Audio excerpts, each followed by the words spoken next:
యేసుక్రీస్తు ప్రభు వారి శ్రేష్టమైన నామంలో చేరి వచ్చిన దేవుని బిడ్డలందరికీ ప్రైజ్ లార్డ్.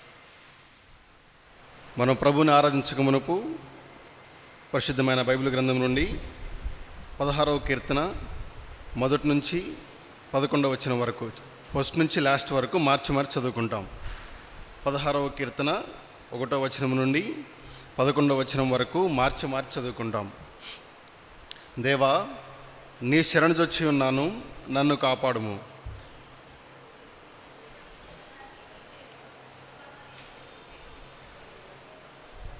నేనీలాగందును, భూమి మీదున్న భక్తులే శ్రేష్ఠులు, వారు నాకు కేవలం ఇష్టలు.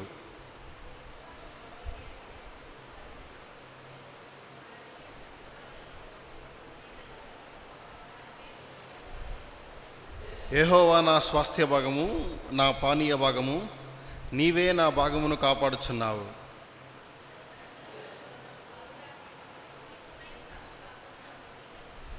నాకు ఆలోచనకర్తమైన యెహోవాను స్తుతించెదను. రాత్రి గడియలలో నా అంతరంద్రియము నాకు బోధించుచున్నది.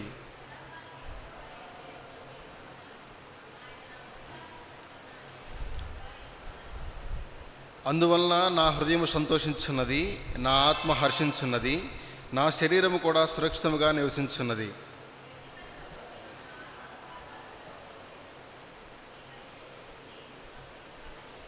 జీవ మార్గమును నువ్వు నాకు తెలియజేసేదవు. నీ సన్నిధిని పూర్ణ సంతోషము కలదు. నీ కుడి చేతిలో నిత్యము సుఖములు కలవు. ప్రభు మనకు సహాయం చేయనట్లుగా ప్రార్థన చేసుకుందాం.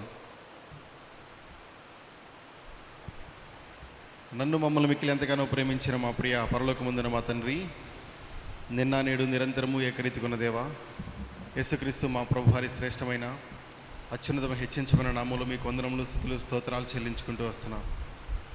ఈ ఉదయకాల సమయంలో మీ బిడ్డలముగా, మీ సొత్తుగా ఈ రీతిగా మీ సన్నిధిలో మేము కనపడటానికి, మిమ్మల్ని ఆరాధించడానికి మమ్మల్ని తీసుకుని వచ్చినందుకే మీకు వందనములు, స్తుతులు, స్తోత్రాలు. నా తండ్రి, వచ్చిన మీ ప్రియ బిడ్డలందరిని బట్టి మీకు స్తోత్రాలు. ఇంకా రావాల్సిన త్వరపెట్టి తీసుకుని రండి. మార్గ మధ్య తోడుకున్నాడు ప్రభు, సురక్షితంగా మీ ఇంటికి తీసుకుని రండి. పాటల ద్వారా మీ నామాన్ని మహిమపరుచుకున్నందుకే మీకు స్తోత్రాలు. ఈ సమయంలో వాక్యం ద్వారా మిమ్మల్ని పర్సనల్గా వ్యక్తిగతంగా ఆరాధించడానికి చదవబడిన లేఖన భాగాలను బట్టి మీకు స్తోత్రాలు. లేఖన భాగాలను ఆశీర్వదించండి ప్రభా. నా తండ్రి, మాతో మాట్లాడండి, వ్యక్తిగతంగా మాట్లాడండి ప్రభా. మీరు మాట్లాడితే కానీ, మీ యొక్క స్వరం వినిపిస్తే కానీ ప్రభా, మీరు పురుకొలిపితే కానీ మేము నోరు తెరిచి ఆరాధించలేము నాయన. నిలబడే మీ దాసుని మట్టివాడను ప్రభా. నా తండ్రి, ఎందుకు పనికిరాని నిష్ప్రయోజకుడు, నన్ను మీ సెలవు చాటును మరుగుపరచండి. మీ నిశ్చయం రక్త పోషణ కిందకి నన్ను మమ్మల్ని సమస్తమును తెచ్చుకుంటున్నాం ప్రభా. సమస్తను కడిగి పరిశుద్ధపరచండి. పరిశుద్ధాత్మను మా మధ్యలో ఉంచండి ప్రభా. మీరే మాకు పరిచర్య చేయండి ప్రభా. మీరే మాతో మాట్లాడండి. నా తండ్రి, యోగ్యమైన రీతిలో ఆత్మతో సత్యంతో ఆరాధించినట్లుగా సహాయం చేయమని కోరుకుంటూ, సమయాన్ని నన్ను మీ చేతులకు అప్పచెప్పుకుంటూ, మహిమ ఘనత ప్రభావాలు మీకు ఆరోపించుకుంటూ, యేసుక్రీస్తు ప్రభు వారి శ్రేష్టమైన నామంలో స్తుతించి ప్రార్థించి అడిగి వేడుకుంటున్నాం తండ్రి, ఆమేన్.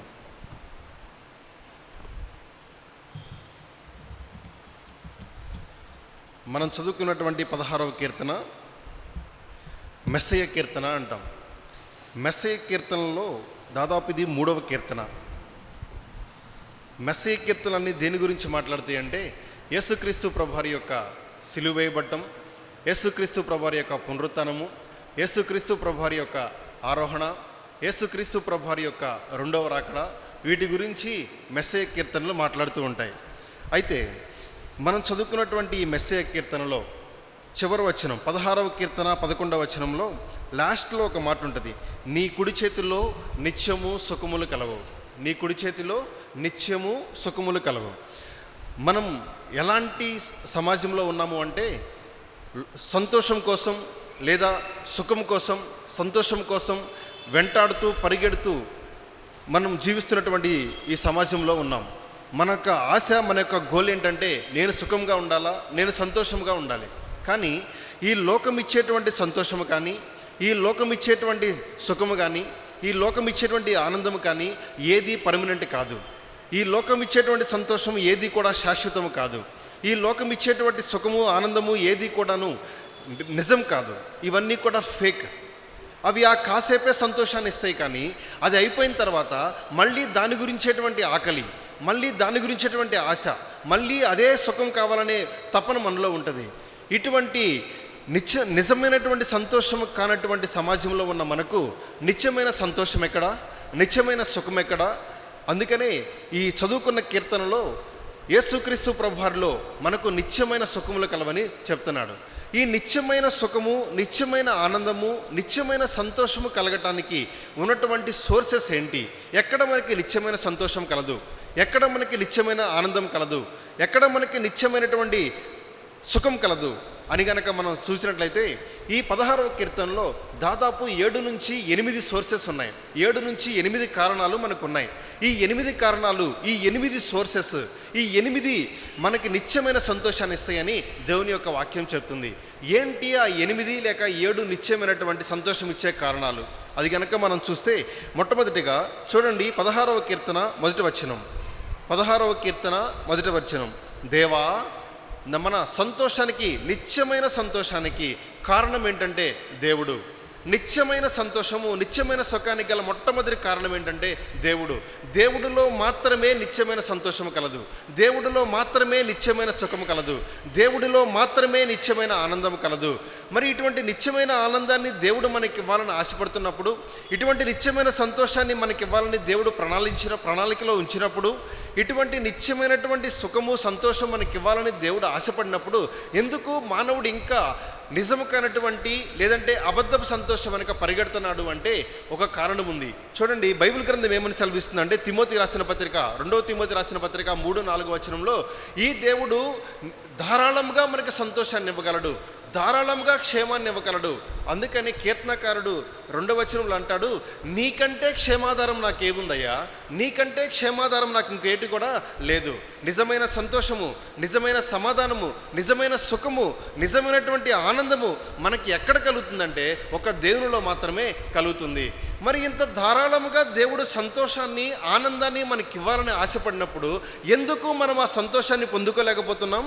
ఎందుకు మనలో ఆ నిత్యమైనటువంటి సుఖం, ఆ నిత్యమైన సంతోషం మనకు ఎందుకు లేదు అంటే ఒకే ఒక కారణం, మానవుల్లో ఉన్న పాపము. మానవుల్లో ఉన్నటువంటి ఆ యొక్క పాపము దేవుడిచ్చేటువంటి నిత్యమైన సంతోషాన్ని అనుభవించకుండా చేస్తుంది. ఈ పాపము దేవుణ్ణి మన జీవితంలో లేకుండా చేస్తుంది, దేవునికి మనల్ని దూరం చేస్తుంది. ఎప్పుడైతే ఈ దేవుడు మన జీవితంలో లేడో అప్పుడు మనకి సంతోషం అనే మాటకు అర్థమే లేదు. అందుకనే ఈ నిత్యమైన సంతోషంతో మనల్ని నింపాలని ఆశపడిన దేవుడు ఆయన చూస్తూ ఉండలేక ఆయన మానవుడిగా ఈ లోకానికి వచ్చినాడు. ఆయన మనిషిగా యేసుక్రీస్తు ప్రభువారిలో ఈ లోకానికి వచ్చినాడు. ఈ యేసుక్రీస్తు ప్రభువారు, యేసు అనగా మత్తయి సువార్త 1వ అధ్యాయం 21వ వచనంలో ఒక మాట ఉంటుంది, యేసు అనగా రక్షకుడు. ఎక్కడి నుంచి రక్షిస్తాడు? మన పాపాల నుంచి ఆయన మనల్ని రక్షిస్తాడు కాబట్టి ఆయనకి యేసు అని పేరు పెడుతున్నాం. అంటే మన పాపాల నుంచి మనల్ని రక్షించడానికి, మన పాపాల నుంచి మనల్ని విమోచించడానికి, ఆ నిత్యమైన సంతోషానికి కారణభూతులైన దేవుడే మానవాకారంలో ఈ లోకానికి వచ్చి నా పాపాల మొత్తాన్ని కూడాను ఆయన మీద వేసుకొని ఆ కలువరి శిలువలో సహింపజాలని వేదన అనుభవించి, రక్తం కార్చి, చనిపోయి, సమాధి చేయబడి, తిరిగి 3వ దినాన్ని లేచి ఆయన చిందించిన రక్తంలో మన పాపాలన్నీ కడుగుట ద్వారా, మన పాపాలన్నిటి తుడిచివేయడం ద్వారా, మన పాపాలన్నిటి క్షమించడం ద్వారా నిజమైన సంతోషం మన జీవితంలోకి రాగలిగింది. పాపంలో ఉన్న మానవుడు సంతోషంగా ఉండలేడు. పాపం చేసే మానవుడికి సంతోషం లేదు, సుఖం లేదు. ఎంతగా పాపం చేసినా అతడు వేదనకే పాత్రుడు కానీ సంతోషం లేదు. అందుకే పాత నిబంధన గ్రంథంలో గొర్రెల రక్తము, మేకల రక్తము, కోడెల రక్తం చిందించేవాళ్ళు. ఆ రక్తము ఓన్లీ పాపాన్ని కప్పివేస్తుందే కానీ పాపం నుంచి సంపూర్తిగా పరిశుద్ధపరచదు. అందుకనే యేసుక్రీస్తు ప్రభువారి యొక్క రక్తము, యేసుక్రీస్తు ప్రభువారి యొక్క ఆ పుణ్య పావన పరిశుద్ధమైన రక్తము మన పాపాల నుండి సంపూర్ణంగా కడిగివేసి, మన నుంచి పాపాల నుండి తీసివేసి నిత్యమైన దేవుని సన్నిధిలోకి, నిత్యమైన సంతోషము, ఆనందం ఇచ్చేటువంటి దేవుని సన్నిధిలోకి మనల్ని తీసుకొని వస్తుంది. ఆ రక్తమే మనల్ని కడిగి పరిశుద్ధపరిచింది. ఆ రక్తమే నిజమైన దేవుని ప్రేమించేలాగా చేసింది. ఆ రక్తమే ఆ నిజమైన దేవుని సన్నిధిలోకి మనల్ని తీసుకొని వచ్చి ఆ నిజమైన దేవుని సన్నిధిలో మనము ఆయనని సేవించేలాగా చేసింది. ఈరోజు ఆయనను సేవిస్తున్నాము అంటే, ఆయన సన్నిధిలో కూర్చున్నాము అంటే, ఆయన దగ్గరికి, ఆయన పాదాల దగ్గరికి వచ్చాము అంటే దానికి కారణం ఏంటంటే యేసుక్రీస్తు ప్రభువారు. యేసుక్రీస్తు ప్రభువారు మన పాపాలు క్షమించడం ద్వారా నిత్యమైన సంతోషాన్ని మనకి అనుగ్రహిస్తూ వచ్చినాడు. ఈ నిత్యమైన సంతోషం పొందడం మొట్టమొదటి కారణం ఏంటంటే దేవుడే.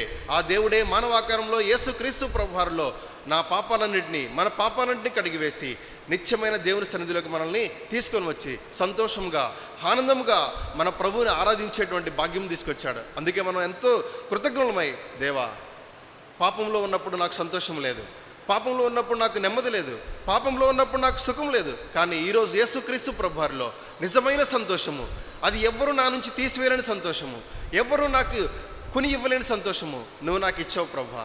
నా కోసం నన్ను ప్రేమించావు, నా కోసం ప్రాణం పెట్టావు, నా కోసం చనిపోయావు, సమాజపడి తిరిగి లేచావు, నన్ను నీ బిడ్డగా చేసుకున్నావు, నిన్ను సేవించే బిడ్డగా చేసుకున్నావు, నిన్ను ఆరాధించే బిడ్డగా చేసుకున్నావు. అందుని బట్టి మీకు వందనాలయ్యా అనే ప్రభువును మనం ఆరాధించబద్దులమై ఉన్నాం. మనం ఒక అంశం మాట్లాడుకున్నాం. నిజమైన సంతోషానికి గల కారణం ఏంటంటే మొట్టమొదటిగా దేవుడు లేనిదే, యేసుక్రీస్తు ప్రభువారు లేనిదే నిత్యమైన సంతోషం మన జీవితాల్లో లేదు. చూడండి, రెండవదిగా 16వ కీర్తన 2వ వచనం. 16వ కీర్తన 2వ వచనం. నీవే ప్రభుడవు, నీకంటే నాకు క్షేమాధారం ఏదియూ లేదని యెహోవాతో నేను మనవి చేయుదును. 3వ వచనం. నేనీలాగందును, భూమి మీదున్న భక్తులే శ్రేష్ఠులు. ఎవరంట? భూమి మీదున్న భక్తులే శ్రేష్ఠులు. మన నిత్యమైన సంతోషానికి రెండవ కారణం ఏంటి అంటే ద పీపుల్ ఆఫ్ గాడ్, దేవుని యొక్క ప్రజలు, దేవుని యొక్క బిడ్డలు. ఎవరైతే దేవుని యొక్క యేసుక్రీస్తు ప్రభువు యొక్క రక్తంలో కడగబడ్డారో, ఎవరైతే యేసుక్రీస్తు ప్రభువు యొక్క రక్తంలో పరిశుద్ధపరచబడ్డారో, ఎవరైతే యేసుక్రీస్తు ప్రభువు యొక్క రక్తం ద్వారా శుద్ధి చేయబడ్డారో వాళ్ళందరూ కూడా దేవుని యొక్క సంఘము. ఆ దేవుని యొక్క సంఘమే, ఆ భక్తులే మన సంతోషానికి కారణం. ఒక ఉదాహరణమే చెప్తాను. మనం అనేక పరిస్థితులు గుండా వచ్చినప్పుడు, కష్టంలో కానీ, బాధలో కానీ, సంతోషంలో కానీ, మన విజయంలో కానీ, మన ఓటంలో కానీ, ఇలాంటి ఏ పరిస్థితిలో ఉన్నప్పుడు కూడా మనకి ఆదరణ, మనకి సంతోషం ఎక్కడొస్తుందంటే దేవుని బిడ్డల దగ్గర మాత్రమే వస్తుంది, దేవుని యొక్క సంఘంలో మాత్రమే వస్తుంది. మనం ఎంతో బాధతో, మనోవిచారంతో, దుఃఖంతో, ఎవరికి చెప్పుకోలేని బాధతో ఉన్నప్పుడు కూడా ప్రార్థన చేసుకుంటాం. కానీ దేవుని ఇంటికి వచ్చినప్పుడు, దేవుని బిడ్డల దగ్గరికి వచ్చినప్పుడు, ఆ దేవుని బిడ్డలతో మన యొక్క హృదయాన్ని షేర్ చేసుకున్నప్పుడు, మన బాధ షేర్ చేసుకున్నప్పుడు, ఆ దేవుని బిడ్డలు చూపించే ప్రేమ, ఆ దేవుని బిడ్డలు మన ఎట్లా చూపించేటువంటి దేవుని యొక్క ప్రేమ, వాళ్ళు చెప్పేటువంటి దేవుని యొక్క మాటలు, ఇవి మనల్ని ఏం చేస్తాయి అంటే మన హృదయాన్ని ఎంతగానో ఆదరిస్తాయి, మన హృదయాన్ని ఎంతగానో బలపరుస్తాయి, మనల్ని ఎంతగానో ఉత్తేజపరుస్తాయి, మనల్ని ఎంతగానో సంతోషాన్ని తీసుకొని వస్తాయి. ఈ ఆనందము బయట ఎక్కడా లేదు. కుటుంబ సభ్యులతో షేర్ చేసుకోండి, ఆనందం రాదు. లేకపోతే ఇంకొకరితో షేర్ చేసుకోండి, ఆనందం రాదు. కానీ దేవుని మందిరంలో, దేవుని ఇంటిలో, దేవుని యొక్క రక్తంలో కడగబడినటువంటి బిడ్డలతో మనం కలిసినప్పుడు, వారితో మనం పంచుకున్నప్పుడు అక్కడ మనం పొందేటువంటి సంతోషము అంతా ఇంత కాదు. అది నా వ్యక్తిగత జీవితంలో నేను అనుభవించిన. మనం నిత్యమైన సంతోషం పొందుకోవడానికి గల రెండవ కారణం ఏంటంటే సంఘము, దేవుని యొక్క బిడ్డలు. ఈ సంఘం మనకు లేకపోతే, ఈ సంఘం మనకు తోడుగా నిలబడకపోతే, ఈ ప్రజలు మనతో లేకపోతే ఎన్నోసార్లు పడిపోయే వాళ్ళమే, వెనక్కి వెళ్ళిపోయే వాళ్ళమే, ఆ బాధ నుంచి బయటకు వచ్చేవాళ్ళం కాదు. కానీ ఎంత కఠినమైన పరిస్థితిలో ఉన్నా కానీ మనం నిత్యమైన సంతోషం పొందుతున్నాము అంటే, ఆదరణ పొందుతున్నాము అంటే దానికి కారణం ఏంటో తెలుసా? దేవుని యొక్క రక్తంలో కడగబడిన బిడ్డలే, వాళ్ళే దేవుని యొక్క సంఘము. అందుకే దావీదు మహారాజు అంటాడు, అయ్యా నాకు ఎవరు ఇష్టము? నా రాజ్యం నాకు ఇష్టం కాదు, నా బిడ్డలు నాకు ఇష్టం కాదు, నాకు ఎవరు ఇష్టము? నీ భక్తులే కేవలము నాకు ఇష్టలు, దేవుని యొక్క బిడ్డలే నాకు ఇష్టలు. ఇటువంటి దేవుని సంఘాన్ని దేవుడు మనకి ఇచ్చినందుకు, నిత్యమైన సంతోషం పొందటానికి దేవుని యొక్క సంఘాన్ని మనకి ఇచ్చినందుకు మనం ప్రభువుని ఆరాధించాలి. అందుకే అంటాడు కదా, నీ మందిర సమృద్ధి వల్ల నేను సంతోషించున్నాను. నీ మందిరంలో ఉన్న సమృద్ధితోటి, నీ ప్రజల యొక్క సహవాసంతో, నీ ప్రజల యొక్క ఆదరణతో ప్రభువా నాకు సంతోషం ఉంది నాయన. అందుకే నువ్వు ఇచ్చిన ఈ సంఘాన్ని బట్టి, నువ్వు ఇచ్చిన నీ ప్రజలను బట్టి నేను నిన్ను ఆరాధన చేస్తున్నా. అందుకే యేసుక్రీస్తు ప్రభువారు అన్నాడు కదా, ఆయన యొక్క ఆశ అపోస్తల కార్యం 2:47లో దినదినము సంఘం ఏమవుతుందంట? వృద్ధి చెందుతుంది. యేసుక్రీస్తు ప్రభు యొక్క రక్తంలో కడగబడిన వాళ్ళందరూ సంఘంతో జతపరచబడుతూ ఉన్నారు. అలా జతపరచబడిన వాళ్ళే మన యొక్క సంతోషానికి కారణం. నేను స్ట్రాంగ్గా చెప్పగలను, నా యొక్క ఒక వర్క్ విషయంలో ఎన్నో సందర్భాలు ఆ పని అవ్వక ఎంతో దిగులుతో, మనోవిచారంతో ఉన్నప్పుడు దేవుని ఇంటికి వచ్చి దేవుని బిడ్డలతో ఆ విషయం షేర్ చేసుకున్నప్పుడు వాళ్ళు ఇచ్చిన ఆదరణ, వాళ్ళు ఇచ్చినటువంటి మాటలు, వాళ్ళు చూపించినటువంటి ప్రేమ నన్ను ఎంతగా సంతోషం కలగజేశాయంటే అటువంటి ప్రేమ మనం ఎక్కడ పొందుకోలేము, ఒక దేవుని సంఘంలోనే దేవుని యొక్క బిడ్డల దగ్గరే పొందుకోగలము. అటువంటి భక్తులను దేవుడు మనకి ఇచ్చినందుకే మన ప్రభువుకి ఎంతగానో కృతజ్ఞత చెప్పాలి. 2 కారణాలు చెప్పాను. మనం జీవిస్తున్న జీవితం ఎలాంటి సమాజంలో ఉన్నాము అంటే, నిజమైన సంతోషము సుఖం కోసం ఎంపర్లాడి పరిగెత్తేటువంటి మనకు నిజమైన సంతోషం ఎక్కడ దొరుకుతుంది అంటే మొట్టమొదటిగా దేవునిలో దొరుకుతుంది. దాన్ని పర్సన్ ఇన్ గాడ్ అంటాము. రెండోదిగా ఎక్కడ దొరుకుతుందంటే పీపుల్ ఆఫ్ గాడ్, అదే మన సంఘం అని చెప్తున్నాం. చూడండి, మూడోదిగా 16వ కీర్తన 2వ వచనం, నీవే ప్రభుడవు. ఏమంటున్నాడు అక్కడ దావీదు మహారాజు? నీవే ప్రభుడవు. 4వ వచనంలో అంటాడు, యెహోవాను విడిచి వేరొకను అనుసరించు వారికి శ్రమలు విస్తరించును, వారు అర్పించు రక్తపానీయార్పణలు నేను అర్పించను, వారి పేళ్ళు నా పెదవులన ఎత్తను. ఇక్కడ దావీదు మహారాజు ఏం చెప్తున్నాడంటే, నాకు వేరే వాళ్ళు ఎవరు వద్దు ప్రభువా, నాకు ఎవరు కావాలి? నీవే ప్రభుడవు, నీవే ప్రభుడవు, దేవా నీవే ప్రభుడవు. అంటే నాకు ఇక వేరే విగ్రహం వద్దు, నాకు వేరే ఏమీ వద్దు, కానీ నాకు ఎవరు కావాలి? నీవే కావాలి ప్రభువా. ఇది ఏం చూపిస్తుందంటే ప్యూరిటీ ఆఫ్ గాడ్, దేవుని యొక్క నిర్మలత్వము, దేవుని యొక్క పవిత్రత. దావీదు మహారాజు ఏమంటున్నాడంటే, ఈ లోకంలో ఎన్నో ఐడల్స్ ఉన్నాయి, ఎన్నో విగ్రహాలు ఉన్నాయి, నాకు వీటితో సంబంధం లేదు, వీటి వల్ల నాకు ఎటువంటి సంతోషం లేదు, నేను వాటికి పానీయార్పణం అర్పించను, వారిలాగా నేను అర్పించను, వారి పేర్లు కూడా నా పెదవులను ఎత్తను. నేను ఏం చేస్తాను అంటే నీవే నాకు కావాలి. ఇది ఏం చూపిస్తుంది అంటే, మన జీవితంలో అనేక సందర్భాల్లో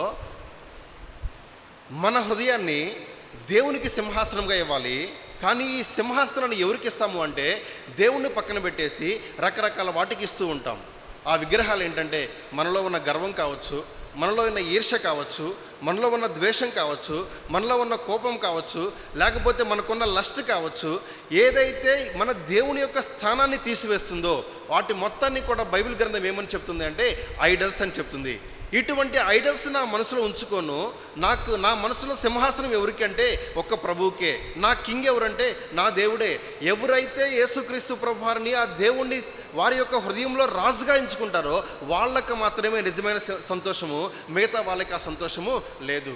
అందుకే దావీదు మహారాజు ఏమంటున్నాడంటే, అయ్యా నాకు వేరే ఏమీ వద్దు, నాకు వేరే ఐడియల్స్ ఏమీ వద్దు, నా హృదయంలో నేనేం పెట్టుకోను, నా హృదయంలో నేను ఎవరిని స్థానం ఇస్తున్నానంటే నీవే నా ప్రభుడవు, నీకు మాత్రమే స్థానము. అవును, ఒకప్పుడు ఈ హృదయంలో మన దేవునికి స్థానం ఇవ్వలేదు మనం. కానీ ఈరోజు ఈ హృదయము, ఈ జీవితము మనం ఎవరికి స్థానం ఇచ్చామంటే మన దేవునికి స్థానం ఇచ్చాం. ఎవరు హృదయాలైతే యేసుక్రీస్తు ప్రభువుకి రాజుగా నియమించుకున్నాయో ఆ హృదయాలకు మాత్రమే నిజమైన సంతోషం, వాళ్ళు మాత్రమే నిజమైన ఆరాధన చేయగలరు. ఏదైనా ఐడియల్స్ లోపల పెట్టుకొని, అది పొజిషన్ కావచ్చు, పవర్ కావచ్చు, లేకపోతే గర్వం కావచ్చు, అహం కావచ్చు, లేకపోతే కోపము, ఈర్ష్య, ద్వేషం ఏదైనా కావచ్చు, వీటన్నిటినీ మనసులో పెట్టుకొని ఆరాధనకు వచ్చినప్పుడు ఆరాధన చేస్తాను అంటే ఆ ఆరాధన దేవునికి ఇష్టమైనటువంటి ఆరాధన కాదు. ఎప్పుడంటే మనం నిజమైన ఆరాధన వస్తుంది అంటే ఎప్పుడైతే హృదయాన్ని, దేవా ఇదిగో ఈ సింహాసనం నీది, నీవే నా ప్రభుడవు, నా మనసు, నా ఆలోచన, నా తలంపులు, నా పనులు, వీటన్నిటిలో నేను నీకు మాత్రమే ఫస్ట్ స్థానం ఇస్తా. అందుకే మత్తయి సువార్త 6వ అధ్యాయం అంటాడు, మొదట ఆయన రీతిని, ఆయన రాజ్యమును. ఎవరైతే ఫస్ట్ ప్రయారిటీ గాడ్కి ఇస్తారో వాళ్ళు మాత్రమే నిజమైన సంతోషం కలిగి ఉంటారు. ఎవరైతే ఫస్ట్ ప్రయారిటీ దేవుడికి ఇవ్వరో వాళ్ళకి నిజమైన సంతోషం అనేది లేదు. అందుకనే ఇక్కడ దావీదు మహారాజు అంటాడు, you are my king, you are my lord, నువ్వే నా ప్రభుడువు, నీవే నా రాజువు. కాబట్టి నేను ఎప్పుడు ఎలా ఉంటాను? నిత్యమైన సంతోషంతో ఉంటాను. ఎస్ లార్డ్, ఒకప్పుడు నా హృదయంలో నీకు స్థానం లేదు, నా హృదయంలో రాజు వేరేగా ఉండేవి. కానీ యేసుక్రీస్తు ప్రభు వారి ద్వారా ఇప్పుడు ఆ స్థానం ఎవరికి ఇచ్చింది? మీకు ఇవ్వబడింది. ప్రభా, ఈ జీవితం నీది, కాబట్టి నేను మిమ్మల్ని ఏం చేస్తాను? ఆరాధిస్తా. నా నిత్యమైన సంతోషానికి కారణం నువ్వే, కాబట్టి నేను మిమ్మల్ని ఏం చేస్తాను? ఆరాధన చేస్తాను. 3 విషయాలు చెప్తూ వచ్చాను. మొట్టమొదటిగా నిత్యమైన సంతోషం గల కారణం ఏంటంటే ద పర్సన్ ఇన్ గాడ్, దేవుడే. రెండోదిగా దేవుని యొక్క బిడ్డలు, వాళ్ళే భక్తులు. మూడోదిగా ద కింగ్, యేసుక్రీస్తు ప్రభు వారికి మనం మొదటి స్థానం కనుక ఇస్తే మనకి నిత్యమైన సంతోషం. 4వదిగా చూడండి, 16వ కీర్తన 5వ వచనం, యెహోవా నా స్వాస్థ్య భాగము, నా పానీయ భాగము నీవే. యెహోవా నా స్వాస్థ్య భాగము, నా పానీయ భాగము నీవే, నా భాగమును కాపాడుచున్నావు. చరిత్రలో ఒక రాజు ఉన్నాడు, ఆ రాజు యుద్ధాలు చేస్తూ వెళ్ళిపోయి అనేక మందిని జయించిన తర్వాత ఆయన కొల్లగొట్టిన సొమ్మంతా తీసుకొని వచ్చి ఒక 4 కుప్పలుగా పోశాడు. 4 కుప్పలుగా పోసి తనకి 4 సైన్యాధిపతులు ఉన్నారు. ఆ 4ని పిలిచి, మీరు లేకుండా నేను ఏదీ జయించలేదు, కాబట్టి నేను ఏదైతే కొల్లగొట్టిన సొమ్ము ఉందో బంగారము, డైమండ్స్, అలాగే సిల్వరు, ఇలాగ 4 కుప్పలుగా పోసాను, మీకు ఏ కుప్ప కావాలో ఆ కుప్ప తీసుకోండి అని చెప్తే అక్కడ ఉన్నటువంటి ఆ సైన్యాధిపతులు బాగా ఆలోచించి ఒకళ్ళు డైమండ్స్ దగ్గరికి వెళ్ళారు, ఇంకొకళ్ళు ఏమో బంగారం దగ్గరికి వెళ్ళారు, ఇంకొకళ్ళు వెండి దగ్గరికి వెళ్ళారు, ఇంకొక సైన్యాధిపతి కనిపించట్లా. ఈ రాజుగారు అడుగుతున్నాడు, ఎక్కడున్నాడు అని వెతుకుతూ ఉంటే వెనక్కి తిరిగి చూస్తే రాజు వెనకాల ఆ సైన్యాధిపతి ఉన్నాడు. అడిగాడు, ఏమీ నీకు ఏమొద్దా అంటే, నాకు ఏమొద్దు, నాకు ఎవరు కావాలి, నువ్వు కావాలి రాజా. అవి ఉంటాయి లేకపోతే పోతాయి, కానీ నువ్వు మాత్రం నాకు పర్మనెంట్. నా స్వాస్థ్యము నీవే.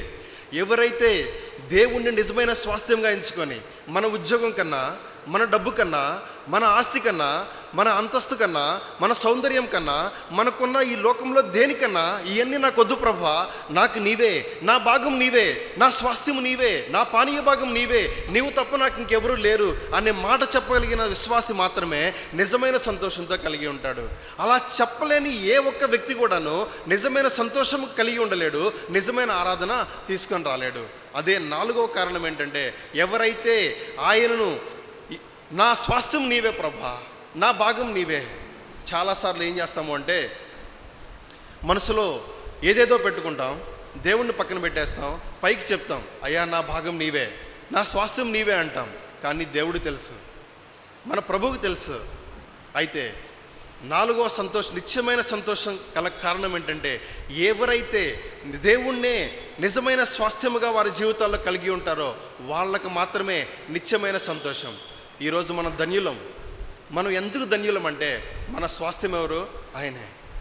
మన విజయం మనకు స్వాస్థ్యం కాదు, మన ఓటమి మనకు స్వాస్థ్యం కాదు, మన సంపద మనకు స్వాస్థ్యం కాదు, మన ఆస్తి మనకు స్వాస్థ్యం కాదు, మన ఉద్యోగం, మన అధికారం, మన పవర్, ఇది ఏది మన స్వాస్థ్యం కాదు.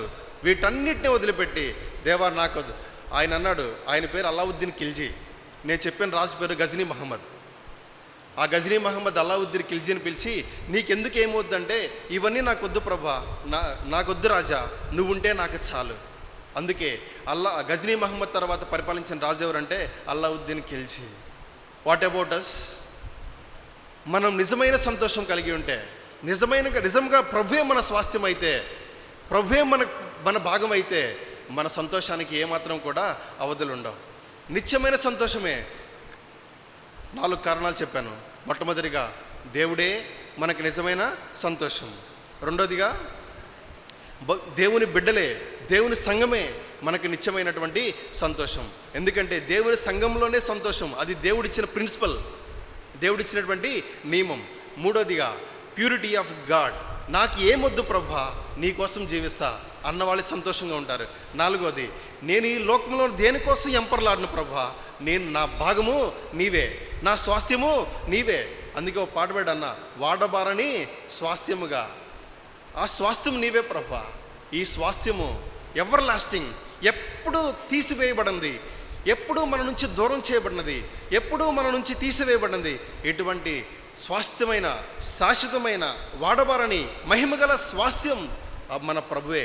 ఈ ప్రభువును మనం కలిగి ఉన్నప్పుడు మనకి నిత్యమైనటువంటి సంతోషం. చూడండి, 5వదిగా 6వ వచనం, 16వ కీర్తన 6వ వచనం,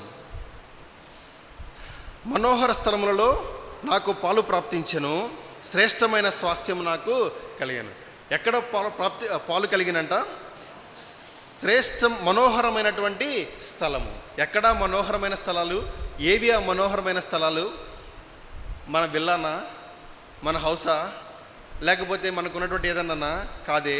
ఈ మనోహరమైన స్థలం ఎక్కడంటే, దేవుని యొక్క చిత్తంలో ఎవరైతే ఉంటారో వాళ్ళే మనోహరమైన స్థలములలో వాసం.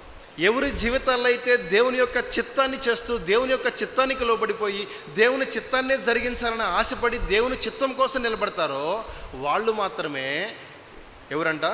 మనోహరమైన స్థలములలో పాల్పంచు. ఒకప్పుడు మనం దేవుని చిత్తంలో లేము, కానీ ఈరోజు ప్రతి అడుగులో ప్రభా ఇది నీ చిత్తమేనా, ప్రభా ఇది నీకు ఇష్టమేనా, ప్రభా నీకు ఇది నీకు ఇష్టమేనా, నేను ఇలా చేయడం నీకు ఇష్టమేనా అని దేవుని చిత్తం కనుక్కొని. అందుకనే బైబిల్లో ఒక మాట రాయబడింది, దేవుని చిత్తం చేయవారు నిరంతరము నిలిచి ఉండేది.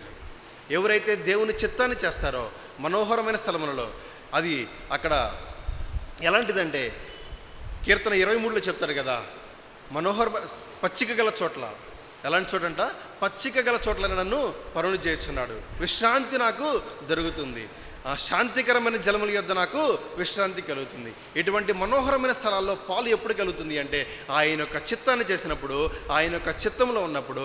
ఎవరైతే ఆయన యొక్క చిత్తంలో ఉండి ఆయన చిత్తాన్ని నెరవేరుస్తున్నారో వాళ్ళు అంటారు, ప్రభా నీ చిత్తం చేయడం ద్వారా నాకు నిత్యమైన సంతోషము, అటువంటి చిత్తాన్ని చేసే భాగ్యం నాకు ఇచ్చినావు ప్రభా, నేను నీకేం చెల్లించగలను. హృదయపూర్తిగా ఆయన పాదాల యొద్ద సాగిలపడి. అందుకనే ఆరాధనకు 2 మాటలు ఉంటాయి. ఎప్పుడు ప్రభాకరణ చెప్తూ ఉంటాడు, ఆరాధన అంటే ఆదికాండం 22వ అధ్యాయంలో రాయబడినట్టుగా శాఖ అంటే ఒక దాసుడు యజమానుడి దగ్గర సాష్టాంగ నమస్కారం చేస్తారు కదా. మనం ఇప్పుడు ఆయన ప్రభు దగ్గరికి వచ్చాం. ఆయన దగ్గరికి వచ్చినప్పుడు, దేవా ఇదిగో నీ పాదాల యొద్ద సాష్టాంగ నమస్కారం చేస్తున్నా, ఇదిగో నీ పాదాల యొద్ద ప్రణమిల్లి సాగిలపడుతున్నా. నా ఆరాధనకు, నా యొక్క సంతోషానికి కారణం నీవే ప్రభా. ఇదిగో నువ్వు ఇచ్చిన వీటి వల్ల నేను సంతోషంగా ఉండగలుగుతున్నా. ఈ జీవితంలో అబద్ధమైన సంతోషం కన్నా, ఏదో కొంతకాలం ఉండిపోయే సంతోషం కన్నా నాకు లేదు, కానీ నిత్యమైన సంతోషానికి నన్ను పాత్రలుగా చేసాను ప్రభా. కాబట్టి నేనేం చేస్తాను, ఆయన పాదాల యొద్ద పడి సాగిలపడి ఆరాధన చేస్తా. 5 విషయాలు చెప్తూ వచ్చాను. ఈ 5 విషయాలు మనం చూసుకున్నాక 6వ వచనం మనం చూస్తే 10వ వచనం, ఎందుకనగా నీవు నా ఆత్మను పాతాళంలో విడిచిపెట్టవు, నీ పరిశుద్ధుని కుళ్ళు పట్టనీయవు. ఇది మన ప్రభు యొక్క పునరుత్థానం గురించి చెప్తుంది. ఎవరైతే ఆయన పునరుత్థానం విశ్వాసం ఉంచుతారో చనిపోయినను వారు లెగుస్తారు. ఒకవేళ ఈ లోకంలో ఉంటే ప్రభు వచ్చినప్పుడు ఆయనతో పాటు ఎత్తబడే గుంపులో ఉంటాం. ఒక నిరీక్షణ మనకుంది. ఏంటా నిరీక్షణ? ఈ లోకంలో విడిచిపెడితే నేను ప్రభుతో ఉంటా, ఒకవేళ చనిపోతే ఆయన వచ్చినప్పుడు తిరిగి నేను మళ్ళా లెగుస్తా. ఈ పునరుత్థానము, ఈ నిరీక్షణ, ఈ మహిమ మనకు మాత్రమే ఉంది. ఎవరైతే నిరీక్షణ కలిగి ఉంటారో వారికి నిత్యమైన సంతోషం. వాళ్ళు దేని గురించి బాధపడరు. ఏమున్నా ఏమి లేకపోయినా ఏదున్నా నా ప్రభువు నాకున్నాడు, ఆయన వస్తాడు, నన్ను తీసుకెళ్తాడు, ఆయనతో పాటు ఎత్తబడే గుంపులో నేను ఉంటా. ఆ నిరీక్షణ మనకి ఇచ్చినందుకే మనం ప్రభుని ఆరాధించాలి. చివరిగా ఒక మాట చెప్తాను, 11వ వచనం, జీవ మార్గం నువ్వు నాకు తెలియజేసేదవు, నీ సన్నిధిని సంపూర్ణమైనటువంటి సంతోషము కలదు. నీ సన్నిధి. ఇశ్రాయేలు ప్రజలు మోషే తీసుకెళ్తున్నప్పుడు నేను మీతో రాను, మీరు వెళ్ళిపోండి అంటే మోషే అంటాడు, అయ్యా నీ సన్నిధి లేకుండా నేను ఇక్కడి నుంచి మాత్రము వెళ్ళను. ఆ సన్నిధి మనల్ని ఏం చేస్తుంటే ఎప్పటికప్పుడు సరిచేస్తుంది. దేవుని సన్నిధిలో ఉన్నామనే గమనిక మనం కలిగి ఉన్నప్పుడు మనుషులతో చక్కదిద్దుకుంటాం, దేవునితో చక్కదిద్దుకుంటాం, ఎప్పటికప్పుడు విజయవంతమైన జీవితం జీవిస్తాం. ఎవరైతే సరిచేయబడి చక్కదిద్దబడి దేవుని సన్నిధిని గమనించి సరి చేసుకొని ఓవర్కమింగ్ లైఫ్, విజయవంతమైన జీవితం జీవిస్తారో అటువంటి వాళ్ళకి నిత్యమైన సంతోషము. ఈ నిత్యమైన సంతోషం గల కారణం ఏంటంటే దేవుని సన్నిధి మనకి ఉన్న కారణాన్ని బట్టి, ఈ యొక్క 7 కారణాలను బట్టి నిత్యమైన సంతోషం దేవుడు మనకి ఇచ్చినందుకే మనం ఆయనకి ఏమివ్వగలము?